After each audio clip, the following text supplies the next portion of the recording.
है बाजार, सरिया टांगल है हजार। पिया हो सरिया में से लई है एगो कीन के, अइह तनका दिन में ना। पिया हो सरिया में से लई है एगो कीन के, अइह तनका दिन में ना।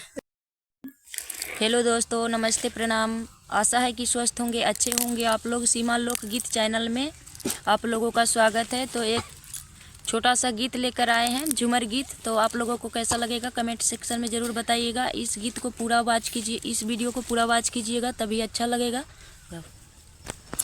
मीना लागल है बाजार, सरिया टांगल है हजार। मीना लागल है बाजार, सरिया टांगल है हजार। पिया हो सरिया में से लई है एगो कीन के, अइह तनका दिन में ना। पिया हो सरिया में से लई है एगो कीन के, अइह तनका दिन में ना।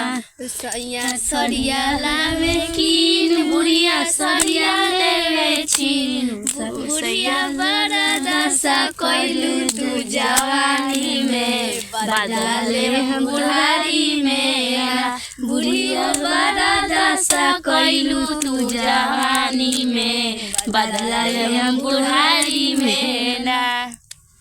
तो दोस्तों, यही एक छोटा सा प्यारा सा गीत था जो हम आप लोगों के साथ शेयर किया है। यदि पसंद आए तो लाइक सब्सक्राइब शेयर कीजिएगा और कमेंट सेक्शन में ज़रूर बताइएगा।